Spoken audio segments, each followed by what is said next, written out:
video we will learn about fiber and fabric, which is topic 1 of chemistry standard 7. In this video we will discuss about 4 units based on the topic number 1 of chemistry, which is fiber and fabric. First is introduction, second is basics of fiber, third is wool, and fourth is history of wool. Now what is meant by fiber? Fiber is not that thing that is used in a digestive system. The fiber is that thing which is in the nature of chemistry, that is the cloths that we wear that give us shelter. There are two types of fibers. First is natural fiber, and next is synthetic fiber. Next is synthetic fiber. Now what is the difference between natural fiber and synthetic fiber? Actually, synthetic fiber is made up of natural fiber only, but when we put chemicals and make it more smooth to the natural fiber, then we will get called as the synthetic fiber by using chemical. If you put chemical in the natural fiber, then it will be synthetic fiber to make some smoothness. Next we will look about is natural fiber. Now what are natural fiber? By its name only, natural fiber are those which come from the nature. That means wool, some another cottons and another silk coming from the silkworm, and wool which is coming from the sheep. Like this, there are two types of fiber. First is natural fiber, next is synthetic fiber. Synthetic fiber is made up by, if you take a natural fiber, make some chemical reactions on them to make them more smooth and to look more clear, then it will make synthetic fiber. Now what is the difference between natural fiber and synthetic fiber? Not like this, but how do we realize which is synthetic and which is natural fiber? Then there is one trick. Suppose if we take synthetic fiber, then it has a unique smell of chemicals, and if we take natural fiber, then it has different smell. If we take synthetic fiber on one side and burn it, we will get very bad smell, because chemical when burned we get very bad smell. If we take a natural fiber and burn it, we will not get any smell.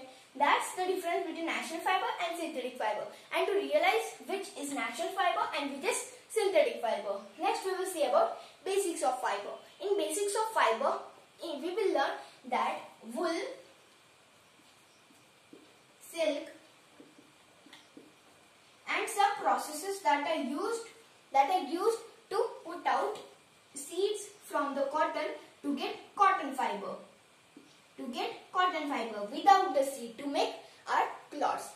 We can say that this t-shirt is made up of fully 100% cotton. This is made up of polyester, rayon, nylon, and another this fashion things are next to be synthetic fiber. And this odd names like this wool, silk, like this, these are natural fiber. Easiest way to say that which is natural fiber and which is synthetic fiber. Suppose if you take cotton like this, and there are some seeds of cotton like this, then what happens is that if you pluck out cotton plant, and then if we see in cotton there are some seeds, and to remove that seeds, that process is called greening. This process is called greening, by which we can remove this seed from the cotton fiber. Then we will get cotton fiber. In the olden days, we must have to do with our hands. Now in this modern day, we must have to do with machines that will make our work very easy. Next we will see about wool. Now what is wool? Wool comes from the sheep. Suppose here is one sheep like this. Here is sheep. And afterwards what happens is that suppose here is baby sheep over here, and it contains a small amount of wool. And afterwards if we give some nourishment to that sheep, then it will grow with so many wool. Then what the messenger will do?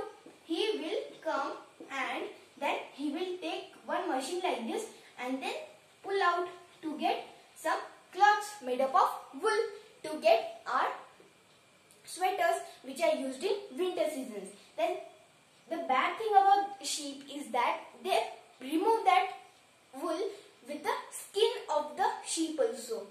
This is not fair, right? But the sheep doesn't hurt anyway. Likewise, if you take a hair and then if you cut it, then afterwards, after 2 or 3 years, hairs, it will grow back. Why? Because there are hairs, it will grow back. Likewise, in the sheep's mechanism, its hair which are wools will also grow back with the skin also. That means the upper layer, which is epidermis, they pull out epidermis also. That means it will grow back. This is the mechanism of the sheep, and how to take out wool from the sheep. This is the process. Now in the wool, suppose if we take a sweater like this, then how do we weave sweater? There is one mechanism, that first take this needle like this, then take another to rotate like this to make one piece of wool cloth like this. And in a modern days, we had take and invented one sieving needle to sieve. We use that needle to sieve our cloth. Suppose here is tear of the cloth. That means by using sieving needle, we can sieve it to get a new cloth. This process by using sieving needle is called sieving. This is sieving. Now we will see about history of the wool. In history of the wool, there is this much, that sheep, when the sheep comes, it is because of the earth and some cells that are combined together, we get sheep over here. Because of the sheep, we can wear our sweaters, which is made up of wool. With the help of the wool, there is shelter to get protected from the cold that is outside. That is how the history of wool is and wool is. In this part 1, we had learned about Unit 1, Unit 2, Unit 3 and Unit 4. In our next video, we will learn about the remaining units that are inside this topic of fiber and fabric. Here, our video of Chapter 1, which is the part 1, gets completed.